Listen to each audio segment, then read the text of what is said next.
Guys, welcome to my channel. আমি পায়েল আর আমার channel নাম হলো রূপের আরাধ্যা। আজ আমি তোমাদের সাথে যে ব্লগটা শেয়ার করবো সেটা একটু অন্যরকমের হবে। চলো আজকে ব্লগটা তাহলে শুরু করি। আজ আমি তোমাদের সাথে একটা কাঞ্চির রেসিপি শেয়ার করব। তো এই কাঞ্চিটা মূলত বানাতে আমাদের যেটা প্রথমে লাগবে কাঁচা হলুদের কুচো, আমলকি কুচো আর এই যে শুকনো খোলায় গুঁড়ো করে রাখা সর্ষে। হ্যাঁ, এটা কিন্তু শুকনো খোলাতেই গুঁড়ো করতে হবে, কোনো রকম জল এই মুহূর্তে অ্যাড করবে না, শুকনো খোলাতেই কিন্তু গুঁড়ো করতে হবে। আর লাগছে সন্ধক নুন, এই যে রক্সল সন্ধক নুন, এটা তোমরা যে কোনো দোকানেই পেয়ে যাবে সন্ধক নুন। আর লাগছে কাঁচের একটা বটল। হ্যাঁ, কাঁচের বটলই কিন্তু করতে হবে, যেহেতু কি আমরা কাঞ্চি বানাতে গেলে জানো তো 3 দিন ধরে ফার্মেন্ট করতে হয় জিনিসগুলোকে, তো সেই জন্য আমাদের কিন্তু কাঁচের বটলই লাগছে। দেখো, প্রথমে কাঁচের বটলে আমি কিন্তু জল ভরে নিচ্ছি। আর হ্যাঁ, এই জলটা কিন্তু ধোঁয়া বেরোচ্ছে, তোমরা নিশ্চয়ই বুঝতেই পেরেছো। জলটা কিন্তু গরম জল নিতে হবে। গরম বলতে ঈশতুষ্ণ নিলেই হবে, কেননা যেহেতু কি কাঁচের বটলে নিচ্ছি, ঈশতুষ্ণ নিলেই হবে। তো আমার মোটামুটি গরম জলই করেছি, খুব গরম না, তো গরমই ছিল তবে জলটা। তারপর আমলকি, কাঁচা হলুদের কুচো, আমলকি কুচো, সন্ধক নুন, একে একে সমস্ত কিছু দিয়ে দিচ্ছি। এরপর সর্ষের গুঁড়োটাও দিয়ে দিলাম।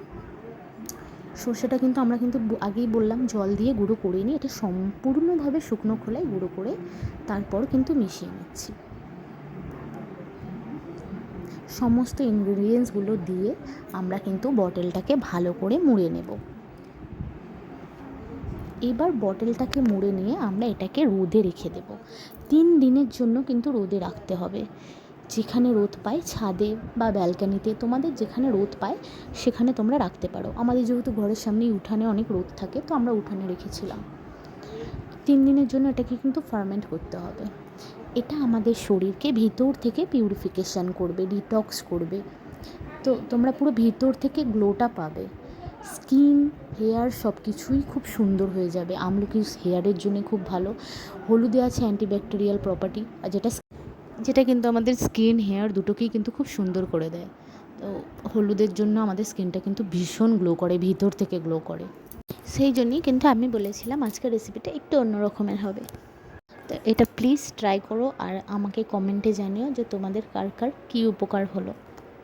হ্যাঁ, রেসিপিটা কিন্তু সপ্তাহে 2 দিন করতে পারো, নো প্রবলেম, তবে 3 দিনের জন্য ফার্মেন্ট অবশ্যই করতে হবে, এটা কিন্তু তোমাদেরকে মাথায় রাখতে হবে। চলো, রেসিপিটা আজকে এই পর্যন্তই। কেমন লাগলো অবশ্যই কিন্তু আমাকে কমেন্টে জানাবে।